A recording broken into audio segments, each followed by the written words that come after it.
Among other notables, the 1980s and the 1990s gave us the first woman appointed to the U.S. Supreme Court, the loss of the Challenger space shuttle, Hong Kong's return to China, and of course the collapse of the Soviet Union and the corresponding fragmentation of what had been a closed and highly centralized society.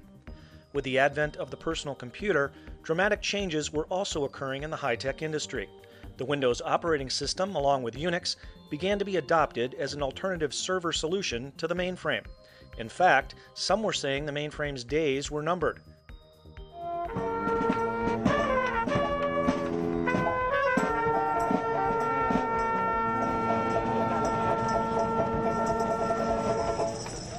We are gathered here today to pay our last respects to our beloved mainframe.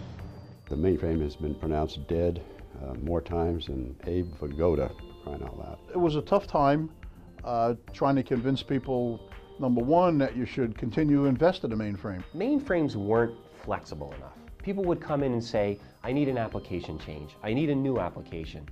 And we had backlogs. We said, well, maybe we'll get to your requirement, but it's going to be in another 2 years. And people went off and kind of said, well, that's not good enough. I need to do something and I need to do it now. The big push in the 80s was to move to distributed systems. There was a belief that these computers would be able to take over for a mainframe and do the mainframe's job. Because the press, the analysts, and users jumped on this distributed computing idea, the future of the mainframe looked awfully dim. You had a lot of companies don't exist anymore, those who were sort of anti-mainframe, and I think they went a little over the top in trying to suggest that they were going to fix all the problems of mainframe computing. The 90s were very perilous for the mainframe. Analysts and technology pundits thought that the mainframe was going to die. They thought that client-server was the way to go. It gave the flexibility that people needed to get systems in very quickly. So the mainframe suffered quite a bit at the higher levels. There was a guy in 1991, one of the hotshot IT analysts. He said the last mainframe would be unplugged on March 15th, 1996.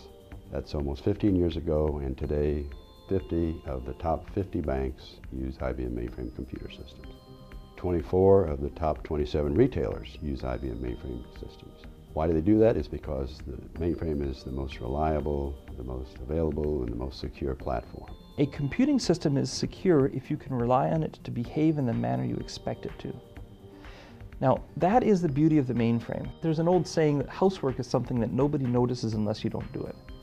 You know, it's kind of funny, the mainframe's kind of like that people don't notice the mainframe because of the fact that it's just sitting there working behind the scenes. The business requirements keep getting stronger and stronger every year for things like data security, data integrity, being able to report these things. The Intel, Windows, or even the Lintel world has a lot of strengths, you know, in the fact that you can buy a lot of things. You know, you can pretty much buy anything you want from any vendor. But the bottom line is that when the ecosystem is that broad, making those things work together in a very effective way is harder. Many distributed servers would be needed in order to do a single job, where it could be done much more conveniently, efficiently, and in a controllable manner if it was done on a mainframe system, because the mainframe system could do the whole job all in one place. In our recent survey, 75% of CIOs are undergoing some level of re-centralization. Not just the mainframes, they're re-centralizing on many different platforms, but that's certainly a good sign for mainframes. I think some of that proliferation that occurred, that server sprawl that's out there today, is now being fixed.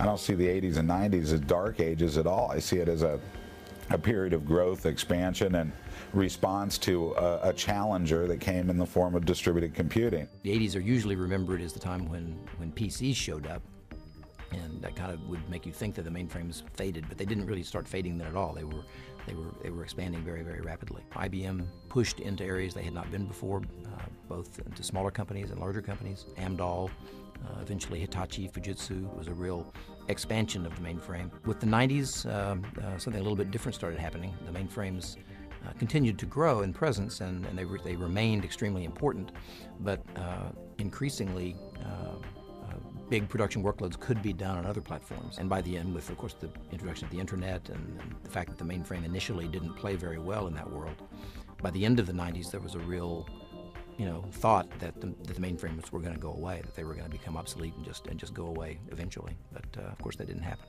Distributed computing did not signal the demise of the mainframe. In fact, as the 21st century began and the internet and global commerce exponentially expanded, qualities such as security, reliability, and manageability were becoming increasingly valuable, qualities that positioned the mainframe for a renaissance in the decades to come.